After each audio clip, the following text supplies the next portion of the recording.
પરસોત્તમ રૂપાલાએ ક્ષત્રિય સમાજ પર કરેલી ટિપ્પણી બાદ ક્ષત્રિય સમાજ નારાજ છે।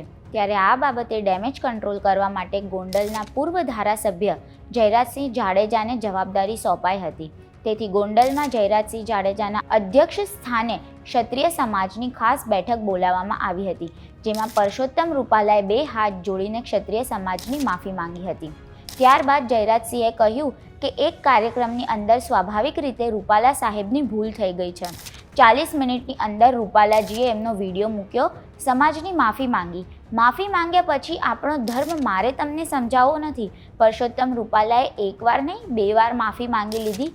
મને લાગે છે કે આ વિષય અહીં પૂરો થાય છે। હવે રોષ જેવી કોઈ બાબત રહી નથી। તો બીજી તરફ રાજકોટ ગ્રામ્ય એલસીબી પોલીસે ક્ષત્રિય સમાજની મહિલાઓ પહોંચે એ પહેલાં જ શેમળા ગામના પાટિયા પાસેથી તેમની અટકાયત કરી હતી।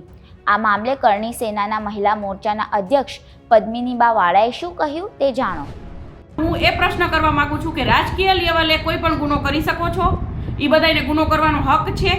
તો આટલો બધો મોટો ગુનો જે રૂપાલાભાઈ જે બોલ્યા છે, જે અમારા માન ઉપર ગયા છે, અને આજ રાજપૂત ક્ષત્રિયના બહેનો નહીં, કોઈ પણ બહેનો, કોઈ પણ સમાજના બહેનો વિશે આ નથી બોલી શકાતું રૂપાલાભાઈને। તો રૂપાલાભાઈએ શું એવું સારું કામ કર્યું છે? તો આજે જયરાજભાઈ એક અને જયરાજભાઈ કોઈ એક વ્યક્તિ કોઈ નિવેદન નથી આપી શકતા, એને કોઈ એવો હક નથી, અને સમાજ આખો વિરોધ છે, અને સમાજના બહેનો તો ખૂબ જ વિરોધમાં છે, અને સમાજના ભાઈઓ પણ ખૂબ જ વિરોધમાં છે। તો અમે આ જયરાજભાઈનું નિવેદન નહીં ચલાવી લઈએ, અને માફી તો આપવાની જ નથી। માફી તો રૂપાલાભાઈ 5 નહીં 500 વખત માફી ને તો પણ એને માફ નથી। એટલા મોટા હોદ્દા ઉપર આજે એમને ભાજપ પાર્ટીનું નામ બદનામ કર્યું છે કે ભાજપ પાર્ટીમાં જો આવાને ટિકિટો દેશો ને તો કાલ સવારે ભાજપ પાર્ટીનું ખૂબ ખરાબ લાગશે।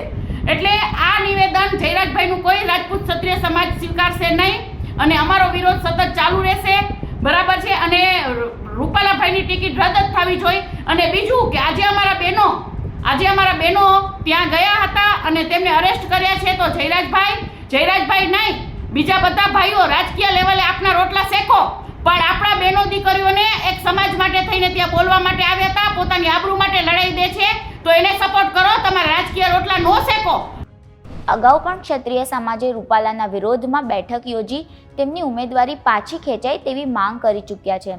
બીજી તરફ હવે ક્ષત્રિય સમાજમાં રોષની આગ અલગ અલગ જિલ્લાઓમાં પણ જોવા મળી રહી છે। અમુક જિલ્લામાં રૂપાલાના વિરોધ સાથે તેમના પૂતળાનું દહન પણ કર્યું હતું।